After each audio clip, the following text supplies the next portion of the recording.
Alright, Shalom le peuple, Shalom Yasharala, Shalom les frères et les sœurs, les dispersés du Père à travers le monde, vous qui allez prendre le temps de m'écouter. Shalom aussi à ceux des nations païennes qui se sont joints à la race élue du Père et qui, au meilleur de leur habilité, obéissent aux lois, aux statuts, aux préceptes et aux commandes du Créateur. J'espère que vous allez bien. Moi aussi, votre frère, je vais très très bien. Donc, avant de commencer ce discours, je rends d'abord toute la gloire au Père par le Mashiach.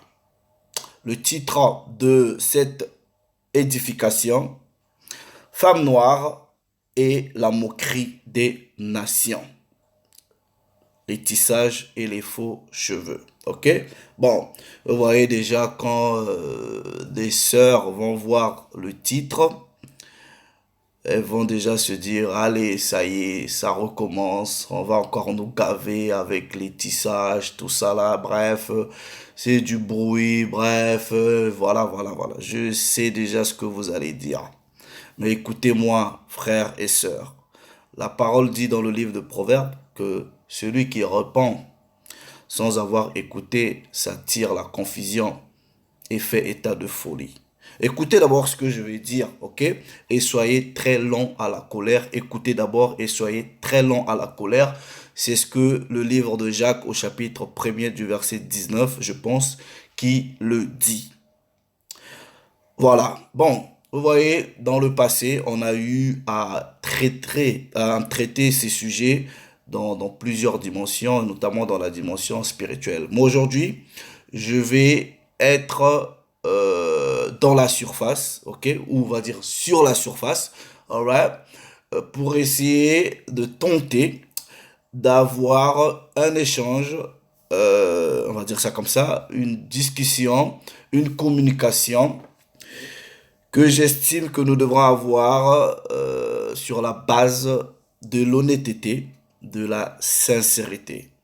Parce qu'il faudra que qu'on arrive entre nous et nos femmes, nos reines, nous qui sommes vos rois, vos princes, il faudra qu'on arrive à trouver un point de chute, ok, un point de consensus par rapport à ces sujets. Ok, et au-delà même du simple sujet, par exemple, des cheveux, ça va peut-être au-delà, même les habillements, voilà. Et ce n'est que en communiquant, en échangeant, que nous pouvons comprendre les ressentiments de tout un chacun, ok? Parce que souvent, je dis ce que je sais, je rends témoignage de ce que j'ai vu. Souvent, on a tendance qu'en face, c'est-à-dire en face, quand je dis en face, je vais parler ici de nos sœurs, elles ont l'impression que nous sommes un peu très sévères, très durs d'ailleurs, et très critiques par rapport à ces pratiques. Ok? Et il y a aussi ce volet-là d'un manque de sincérité, ok, de la part de nous les hommes, qui peut-être souvent, ou certains d'entre nous, aiment ces choses-là dans le fond, mais peut-être dans la forme, ils font semblant. Donc c'est pour cela que je dis, il faut être honnête. Donc je veux rester en surface, mais nous allons toujours nous baser sur les Écritures. Vous voyez, souvent, des sœurs vont, euh, vont vouloir un peu avoir des modèles comme des femmes comme des Sarah, des Déborah, des Judith, ok, vont vouloir s'identifier à ces matriarches dans la Bible. C'est-à-dire, une sœur pourra peut-être s'identifier à la bravoure de Judith. Une autre pourra peut-être s'identifier au sentiment patriotique d'Esther. Ok? Mais ça s'arrête là. Et moi, personnellement, frère et sœurs, j'ai jamais eu l'impression que mes sœurs en face ont déjà fait assez d'efforts de vouloir se dire, Mais les Esther, les Judith, les Déborah, les Sarah se présentaient comment de façon physique? Il y a ce manque d'effort, ou en tout cas peut-être s'il y en a qui le font, j'ai pas encore vu assez d'évidence pour que ça change mon avis. Donc, mais cela est égal aussi hein, à nous les hommes, c'est que en réalité, dans toute chose, chacun a un peu tendance à tirer le drap vers lui que sur ce qui l'arrange. Est-ce que vous comprenez? Donc, et je pense que nous devrons tous faire beaucoup plus d'efforts à aller au-delà de ce qui est visible, d'aller au-delà de ce que, euh, en tout cas, que nous pratiquons aujourd'hui. L'image que vous voyez ici, ok, si nous voulons faire ce qu'on appelle par une analyse visuelle, ok, on prendra des temps, des jours, des semaines pour décortiquer cela. Pour faire simple, vous voyez, ok, ici, premièrement, vous avez une fille blanche, ok, en fait, c'est une poupée, hein, c'est une poupée, ok, en vente. Donc, une poupée, on va dire noire, comme vous pouvez voir, mais qui a des cheveux blancs. Et celle d'en bas, comme vous pouvez remarquer, je vais essayer d'agrandir. Déjà, elle est maquillée, vous voyez des fards de joues là. Déjà, elle est maquillée, elle a les sourcils déjà faits, mais en dehors de ça, vous voyez, les cheveux sont des cheveux blancs. Mais remarquez ceci, c'est que c'est une fille blanche qui la tient et qui vous propose ça en fait. Est-ce que vous comprenez? Qui propose ça dans le marché. Or, vous allez remarquer que le modèle de beauté de nos sœurs, c'est un modèle qui est calqué. Qui nous impose ce modèle de beauté, c'est les ennemis, c'est Edom, c'est Moab qui nous imposent les modèles de beauté. Ça, c'est mon humble avis. Quelqu'un d'autre peut avoir un avis différent. Non, c'est mon humble avis. Donc, déjà, je veux dire, peut-être, je ne vais pas parler de tout le monde. Hein. Moi, déjà, je vais parler de moi personnellement. Ok? Déjà, j'ai du mal à supporter les tissages en général. Tous ceux qui me connaissent, ils savent mon avis. De la maison, en dehors de la maison, mon avis est là, mon opinion est là. C'est mon opinion. Je peux avoir une opinion, mais je ne peux pas imposer mon opinion à tout le monde. C'est aussi simple que ça. Je dis ce que je pense, et si je peux prouver ce que je pense à la lumière des Écritures, ma conscience est tranquille. Bon, maintenant, déjà on a du mal à accepter de voir nos femmes être dénaturalisées comme ça, mais au-delà même d'être dénaturalisées, au-delà même de cette tricherie de faux cheveux ou quoi que ce soit, mais aller avoir des cheveux blancs comme ça là, je sais pas si on peut avoir pire que ça. Mais comme on a déjà fini avec les mamans, on a déjà fini avec, Edom a déjà fini avec les mamans, Moab a déjà fini avec les mamans, là maintenant, il faut attaquer les enfants. On attaque les enfants où? Dès le bas âge. Dès le bas âge. C'est pour cela, vous voyez, les parents, vous devrez vous... Bon, déjà, si déjà les parents ne sont pas éveillés, ça va être difficile que les enfants suivent. Regardez les sœurs. Vous voyez, si nous voulons... On est à la surface, ok? Allons un peu dedans. Allons un peu dedans, ok? Et on va revenir à la surface. Vous devrez d'abord comprendre que quand le Créateur nous crée, alright, Il crée l'homme à l'origine. Il crée deux types de cheveux. On va dire ça comme ça. OK? Deux types de cheveux. Ensuite, dans les deux types de cheveux, vous avez les cheveux qui sont, on va dire, noirs, ok? Qui vont symboliser la jeunesse. Et les cheveux gris, ou les cheveux blancs communément dit, qui vont symboliser la vieillesse. Bon, maintenant, regardez un peu. Un enfant noir, mais qui a déjà des cheveux, alright, d'un âge plus avancé. Donc, c'est moquerie sur moquerie. Regardez ce que le Christ dit. Attendez, on va prendre... Regardez ce que le Christ dit dans Matthieu, chapitre 5, au verset 36, il le dit bien. Il dit, alright, ne jure pas non plus par ta tête, car tu ne peux pas rendre blanc ou noir un seul cheveu. C'est ce que le Mashiach dit. Et nous allons regarder, prendre les Écritures. Regardez ce que la parole de Dieu dit ici dans Proverbes. Hein. On va prendre Proverbes. Livre des Proverbes au chapitre 20. Ok. Au chapitre 20, on va lire le verset 29.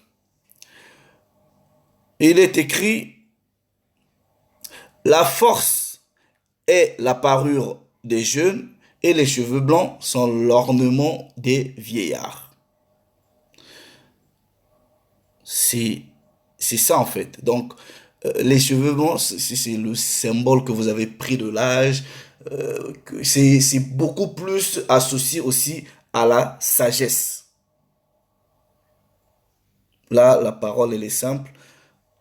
On est tranquille, on évolue. OK? Maintenant,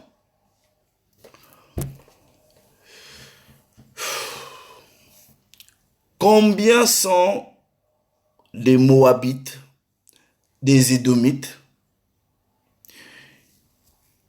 qui ont tendance à avoir même des tissages, on va dire, afro? Calmez-vous les sœurs, je sais, certaines d'entre vous disent, oui, mais je vois d'autres blanches essayer de faire des tresses des noirs. Oui, mais ça, c'est des cas très isolés. Comparez ce qui est sur le marché mondial, qui vous a été imposé, et ce qui est sur le marché, qui est offert à d'autres. Une fille africaine, noire, on va dire ça comme ça, en moyenne, à combien de tissages chez elle à la maison? Les sœurs, dites-moi. Vous en avez beaucoup. Bon, déjà, c'est un gros investissement de la part de... On investit chez les ennemis. Mais combien des blanches, en revanche, ont peut-être des tissages, mais afro? Vous-même faites la balance, hein. Donc, il y a même pas mesure. Vous pouvez même pas faire la balance. C'est ça le problème. Vous voyez, je parle en général de la femme noire, mais je vais ici essayer un peu d'être beaucoup plus précis par rapport à la femme bantou. Ok? Vous savez, les sœurs, c'est que la femme bantou ou la femme moutou, pour être plus juste dans les expressions, la femme noire, on va dire ça comme ça, la femme noire en général, ok, est l'expression divine de la beauté. Je répète, la femme noire en général est l'expression et même c'est-à-dire Quand Dieu faisait ce qui était beau, le premier prototype de ce qui était beau, c'est la femme noire.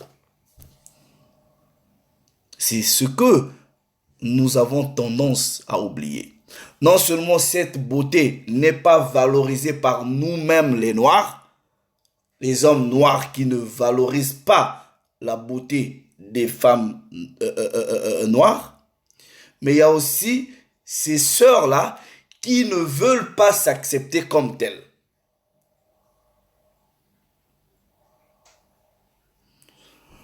Vous voyez chez nous les Congolais là, c'est les abus, les frères. Vous voyez papa, nous on appelle ça le tchoko.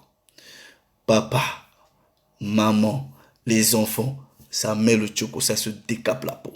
Et ils pensent que c'est normal. Donc quelque part, il y a une forme de colonisation que tu subis, d'impérialisme mental que tu subis, mais pour moi personnellement, c'est-à-dire il y a des facteurs psychologiques, psychiques qu'il faudra analyser. Et quand nous rentrons dans ce domaine, on va trouver beaucoup de défaillances. Est-ce une forme de reniement de soi? Est-ce que c'est une auto-honte ou une non-acceptation de ce que tu es même? Et au-delà du fait qu'on ne veut pas s'accepter comme tel, mais on est en train de dire au très haut, ben, comme tu m'as fait là, c'est pas ça. Et parlant même de la beauté, regardez, ok, la parole va prendre l'exemple de la fille de Sion. On prend dans Lamentation, chapitre 2, on va prendre Lamentation chapitre 2, on va lire à partir du verset 13. Regardez, il est écrit, que puis-je te dire,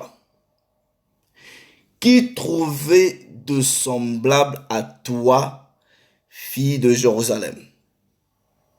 À qui te comparer pour te consoler, vierge, fille de Sion? Car ta plaie est grande comme la mer, qui te guérirait. Qui va guérir la fille de Sion? Qui va guérir cette femme noire? On dit tes prophètes ont eu pour toi de folles visions.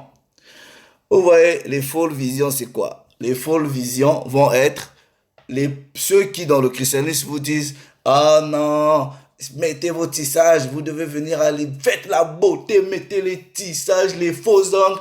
Dieu ne regarde pas ça. » Ce sont des fausses visions qu'on vous dit. Alright? Venez, vous voyez les femmes qui vont dans les églises avec des petits vêtements, des mini-jupes, toutes les cuisses sont dehors. Mais ça, c'est des atteintes à la sensibilité des hommes. Vous voyez? Et vos prophètes vous disent, non, il n'y a pas de problème. Vous pouvez venir comme ça. La parole dit ici, ton iniquité, ils ne t'ont pas dévoilé ton iniquité. Ces prophètes-là ne vous ont pas dit, sœur, une femme ne mettra pas les vêtements qui sont destinés à un homme. Ils ne vont pas vous dire ça. Parce que si vous dites ça, vous n'allez plus venir à l'église et c'est un manque à gagner pour lui. Et ils ne vont pas vous dire, sœur, soyez le plus naturel possible. Parce que si vous dites ça, vous allez fuir. Ce sont des visions folles qui vous disent. Ils vous disent, venez comme vous êtes. Non. Nous devons vous dire que non, sœur, faites attention. Si tu aimes la parole, regarde ce que la parole de Dieu dit. Je ne suis pas en train ici de dire, si tu mets ça, c'est l'enfer, ou non, ou je ne sais pas quoi. Là. Non. Vous devrez avoir un certain égoïsme par rapport à qui vous êtes, une certaine fierté. C'est-à-dire cet égoïsme-là qui va vous pousser dans le sens du sujet, à vouloir rester vous-même naturellement le plus possible. Avant-hier, j'étais en train de... Je suis parti dans ma famille, là. J'arrive quelque part, ma soeur, elle était avec une de ses amies. C'est deux belles femmes. Mais son amie, là, que j'ai vue il y a quelques mois, elle était comme chez nous, les Congolais, on dit bois noir. Mais quand je l'ai vue, là, je ne l'ai plus reconnue. Elle est devenue choco. Pas possible. Ça m'a fait mal. Je me suis dit, waouh. Et je lui ai dit, mais t'es moche. T'es moche. Tout simplement parce que je te trouvais plus belle quand tu avais ta peau bien ébène là. Je te trouvais plus belle. Et regardez maintenant ce que la parole de Dieu dit. Regardez. À partir maintenant du verset 15, on vous dit, ils battent des mains à ton sujet. Tous ceux qui passent sur le chemin, ils sifflent, ils branlent la tête. Dans d'autres versions, on dit ils hochent la tête sur la fille de Jérusalem. Est-ce là cette ville qu'on appelait la parfaite en beauté, la joie de toute la terre? Mais pourquoi la parole vous dit que Jérusalem? C'est-à-dire parce que les femmes qui se retrouvaient à Jérusalem, elles étaient tellement belles, tellement glorieuses, que Jérusalem, elles illuminaient même la ville en beauté.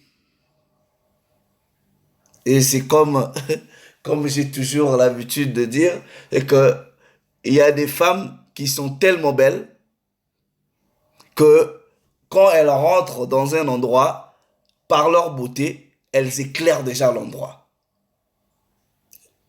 La parole vous dit, mais non, les nations passent à travers et se disent, waouh, regardez comment on l'a dénaturalisée. Elle qui était bois d'ébène, on lui a donné des cheveux blancs. C'est ça en fait. Eux, ça les arrange. Eux, ça les arrange. Bon, maintenant, à quand nous allons leur imposer notre façon à nous de faire la beauté? À quand? À quand?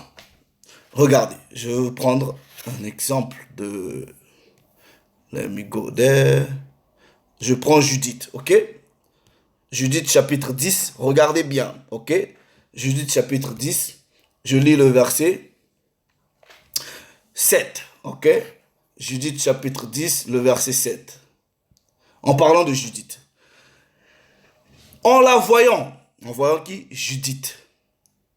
Ils furent ravis d'admiration pour sa beauté. Ma sœur, quand on parle de la beauté de Judith, ou même d'Esther, c'était pas les Tchoko, hein? Je pense pas, hein? C'était pas les Tchoko, ok?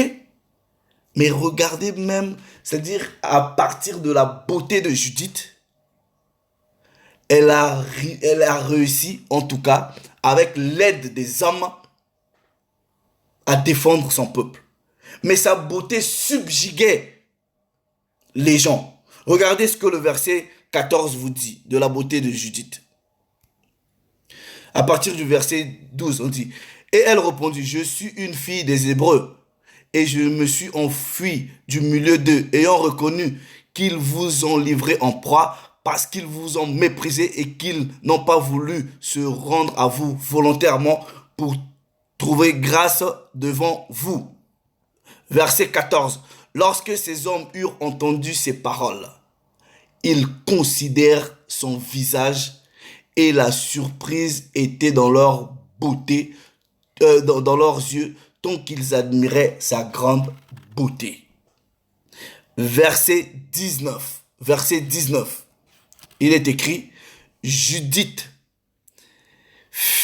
vit Holoferme assis sous son pavillon, dont le tissu de pourpre et d'or était orné d'émeraudes et de pierres précieuses. Verset 20.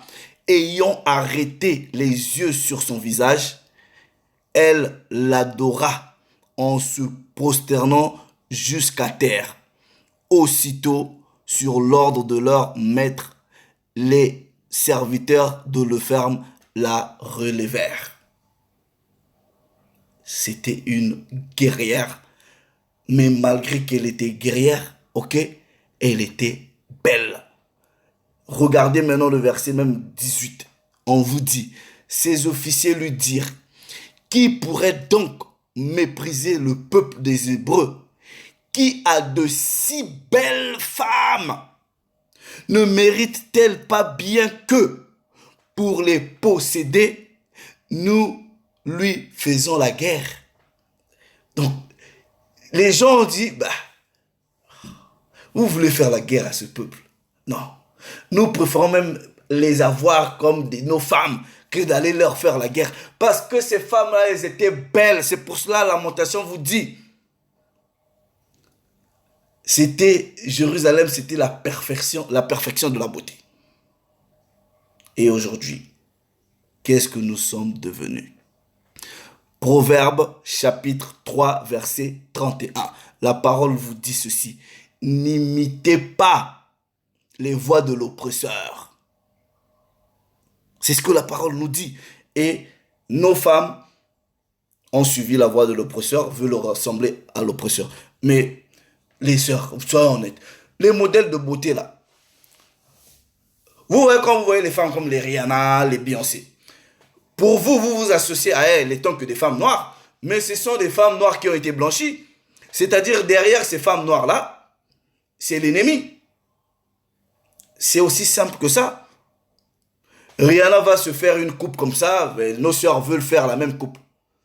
Or, vous ne savez pas que derrière ces femmes noires-là, il y a des ennemis qui les téléguident. Les téléguidants, pour faire quoi? Pour vous influencer.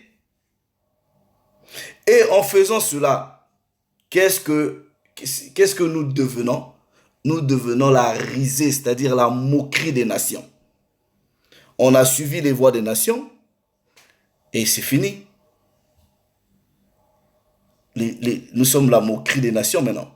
Ils se moquent de nous. Ils donnent des poupées à nos enfants, des poupées qui ont déjà des maquillages, des cheveux blancs. Regardez, la poupée là, comme vous pouvez voir.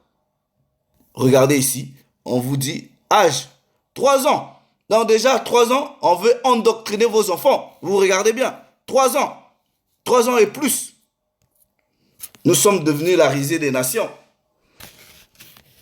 Regardez. On va prendre Proverbe, le livre de Psaume. Le livre de Psaume au chapitre 44. Livre de Psaume au chapitre 44. On va lire le verset 13 au verset 14. Il est écrit. Tu vends ton peuple à vil prix. Tu ne l'estimes pas à une grande valeur. Quand on dit vendre, c'est-à-dire livrer à cause de la désobéissance. Tu fais de nous un objet d'opprobre. La risée, ok? L'opprobre pour nos voisins, de moquerie et de risée pour ceux qui nous entourent. Tu nous rends la fable des nations et un sujet de hochement de tête parmi les peuples. C'est exactement ça. On nous donne quelque chose et on nous impose des choses et après, ce sont les mêmes gens qui nous imposent des choses qui se moquent de nous. Au-delà même des simples cheveux, regardez. Et après, ce sont les nations qui viendront me parler de racisme. Regardez par exemple ce type de savon. Ok? Le savon dirt off. Ok? Donc, vous voyez le dirt là, ça veut dire saleté en anglais. Off, c'est-à-dire dans le sens d'enlever. Donc, le savon s'appelle dirt off. Ok? On vous dit, le savon dirt off me blanchit. On vend partout. Et ça, ce sont des commerces, ce sont des publicités, ok? C'est des savons qui existaient, je pense peut-être à l'époque un peu reculée, un peu coloniale. Voilà. Maintenant, regardez, à cause d'un savon, un homme noir, vous regardez maintenant la différence de sa peau générale et en utilisant le savon, il blanchit. Vous voyez, c'est la risée des nations. Le savon, il est fabriqué par qui? Par les ennemis. Le savon, le perdrix. Vous voyez? Donc, en appliquant le savon, ben, vous devenez blanc. Donc, en gros, on vous donne des produits qui vont vous blanchir. Le savon, ce savon économique blanchit tout. Donc, même toi, le noir, le savon va te blanchir. Vous voyez, tout ça là, la lessive de la ménagère, elle blanchirait un nègre. Ok? Ça, ce sont les savons en vente. Et vous voyez, bon, peut-être plus maintenant, ils ont peut-être changé de ligne commerciale, mais c'est des produits qui existaient. Ok? Javel, ok? Voilà. Vous voyez, on prend un enfant noir. C'est une blanche qui la tient, ou qui le tient, je ne sais pas si... Voilà. Et en mettant dans le javel, l'enfant noir est blanchi. Donc, par processus, par un mécanisme psychologique, psychiatrique, ils sont arrivés à nous accepter, à nous faire accepter le fait que, étant noir, c'est pas bien. Vous devrez vous identifier à l'ennemi. Vous voyez? Moi, je n'invente rien. Donc, avec Javel SDC, pour blanchir un nègre, on ne perd pas son savon. Oh.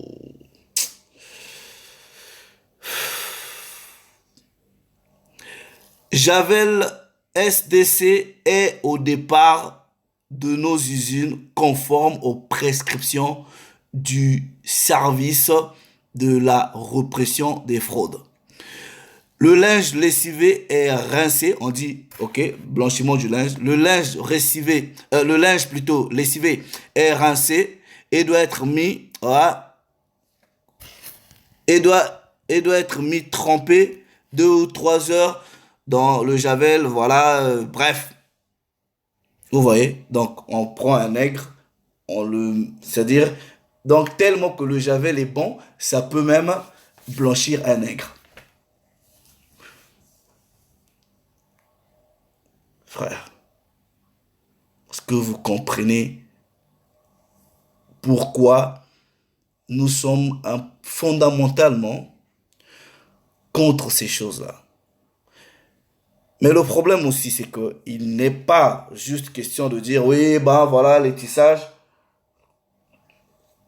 des choses comme ça, c'est pas bien, tout ça là. Oui, on doit encourager le naturel, mais en encourageant ce qui est naturel, il faudra aussi que nous arrivons à accepter, à aimer et à valoriser aussi nos femmes étant naturelles. C'est ça en fait. C'est ça. Et juste un petit exemple, hein, entre parenthèses. Euh, les sœurs, vous allez me dire, hein, vous voyez, quand une femme met les vêtements qu'on dit, les boubous africains, tout ça là, s'habille en femme africaine, alright? Vous me direz si je me trompe, mais j'ai déjà demandé à plusieurs sœurs et elles m'ont donné les réponses que je savais déjà. C'est que quand une femme, c'est-à-dire ici même en Europe, se met en vêtements africains, déjà, elle dégage un certain respect. Elle dégage déjà un certain respect. Vous voyez, la dernière fois, je parlais avec ma grande sœur. Ma grande sœur, hein, elle a déjà peut-être 45 ans.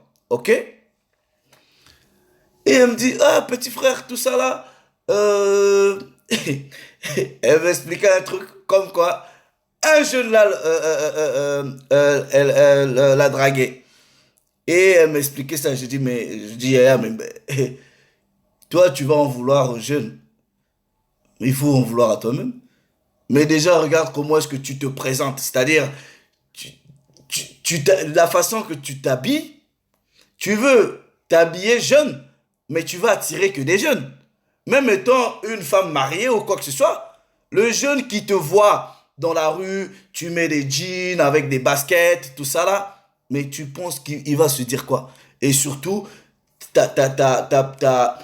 tu fais pas ton âge physiquement. Mais c'est tout à fait normal. Mais si tu avais en toi une certaine décence vestimentaire, une femme se fait toujours draguer dans la rue, hein, mais je pense pas que tu te feras draguer par des petits.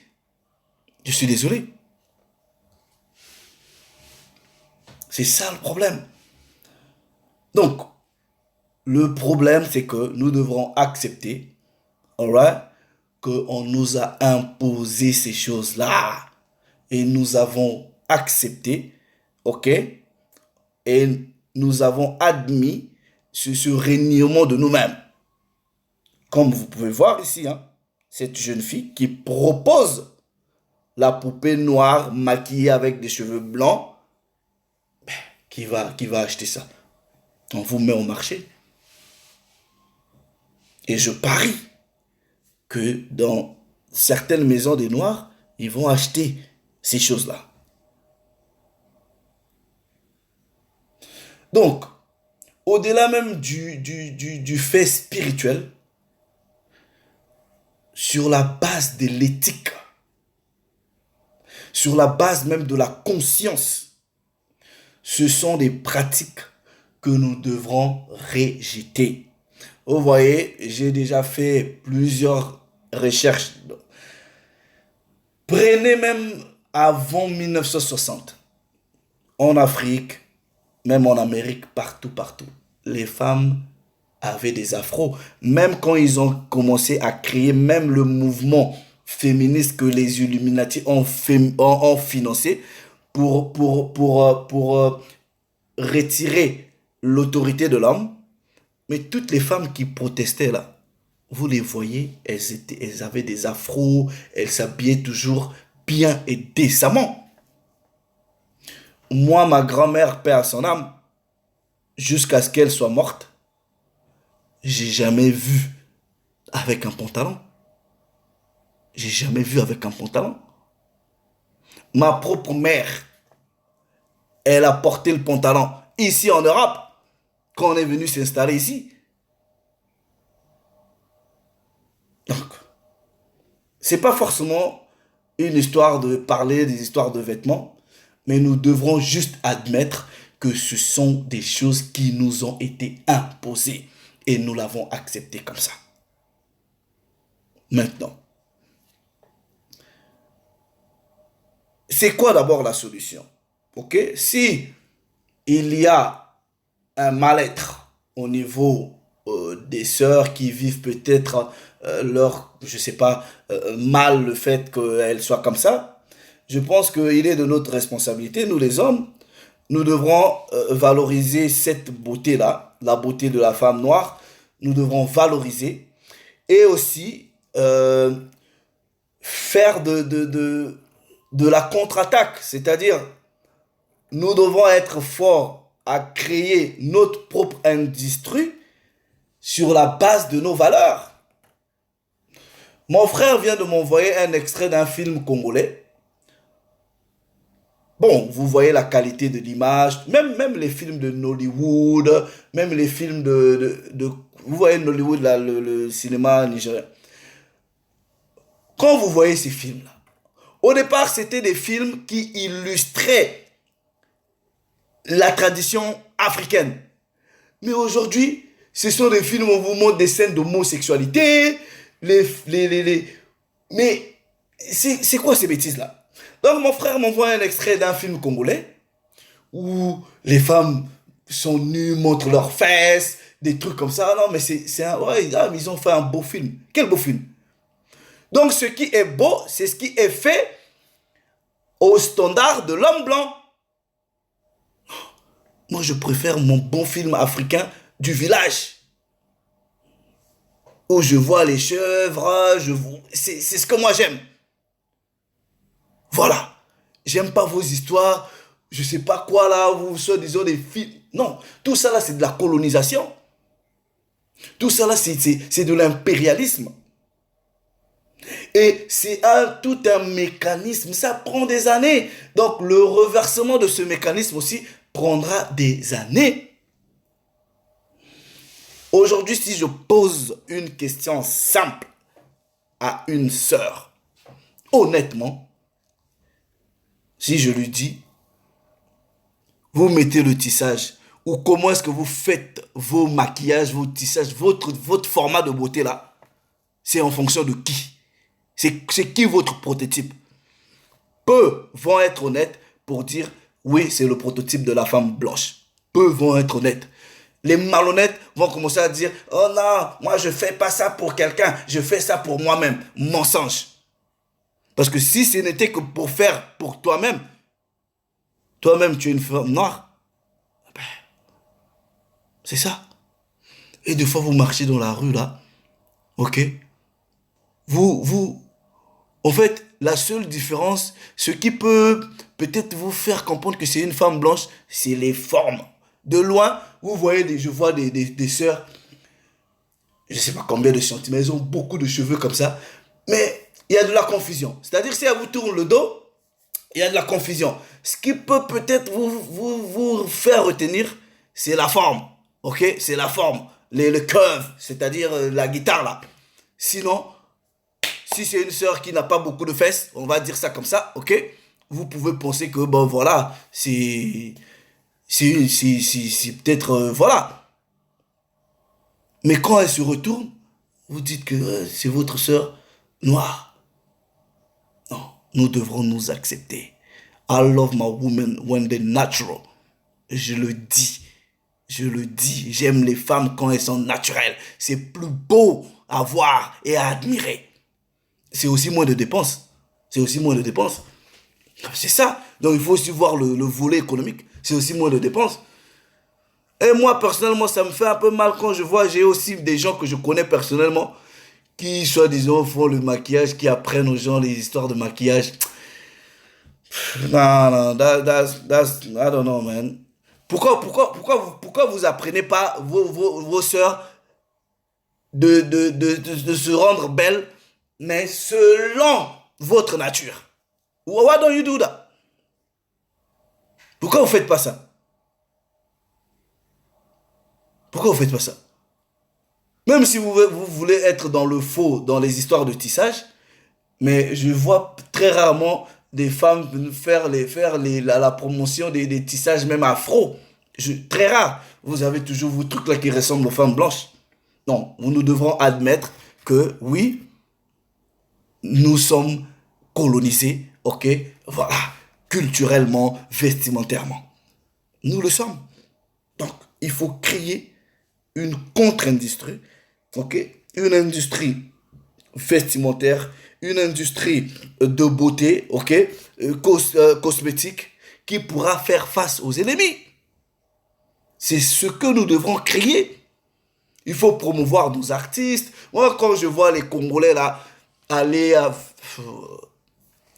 Dernièrement là, j'ai vu un artiste congolais, Fali, aller, je sais pas, dans les magasins des blancs là, acheter des vêtements chers, tout ça là, faire la pub, montrer que tu as porté tel vêtement. Mais le monsieur là, même les Yves Saint Laurent là, qui te connaît même pas, toi tu prends l'argent, ok, tu mets dans sa caisse. Mais tu as déjà, on va dire, tu es une célébrité, on va dire ça comme ça, tu es connu. Mais à quand est-ce que tu pourras peut-être faire la promotion d'un petit couturier au Congo là-bas? Voilà. Tu es une star. Ou les gens qui sont connus. Quand tu portes par exemple un vêtement, je sais pas, une chemise qui a été cousue par un couturier du quartier, tu peux déjà aider à valoriser l'art de cette personne et à lui donner des marchés.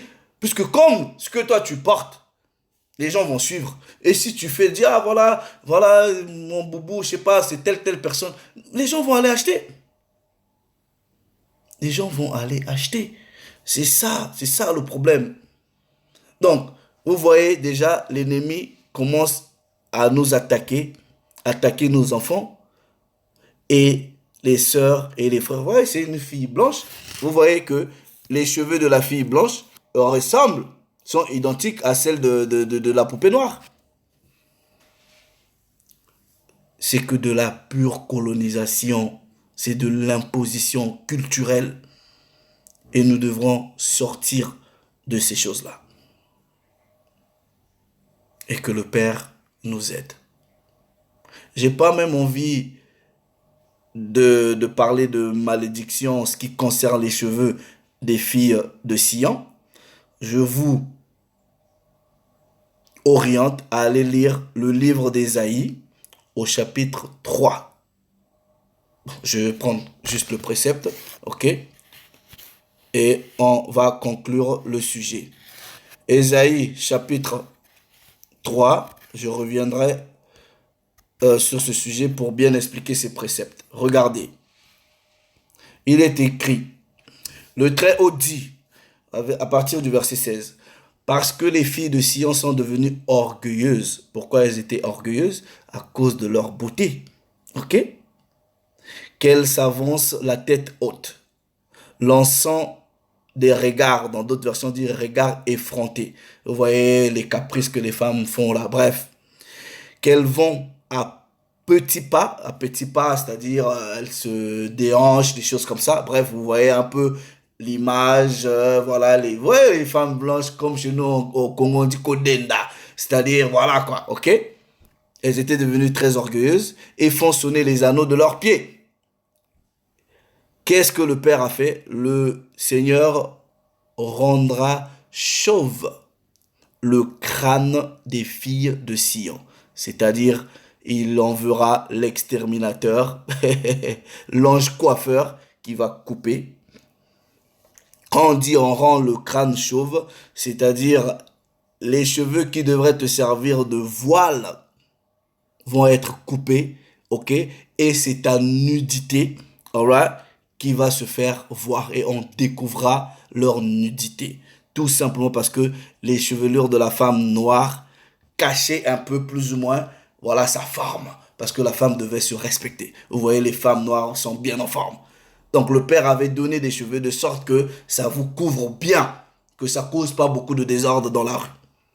Mais les sœurs en ont profité. Et le Père a envoyé l'exterminateur. Et j'avais déjà expliqué cela. Mais le verset 24 vous dit quoi? Au lieu de parfum, il y aura de la pourriture. Au lieu de la ceinture, une corde. Vous voyez les cordes là, ce sont vous tous les trucs, les cercles, les corsets que vous voulez mettre là pour avoir des formes. Parce que ça a été déjà pris spirituellement. Vous voyez, vous allez perdre, je sais pas comment on appelle ça là. Vous avez toujours des trucs un peu bizarres voilà, pour tremper les gens là. Mais c'est ça les cordes. Quand vous partez dans les versions en anglais, c'est bien breakdown, c'est bien expliqué là-bas. Les ceintures que vous devrez, vous voyez les femmes tellement que je sais pas, vous devrez vous mettre des trucs, ça sert un peu pour faire le flat belly, pour que le ventre apparaisse plat.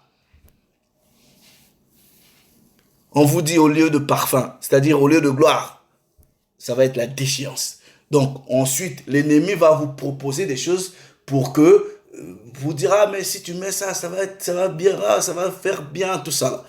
On vous dit au lieu de parfum, il y aura la pourriture, au lieu de ceinture, une corde, au lieu de cheveux bouclés, une tête chauve, ok?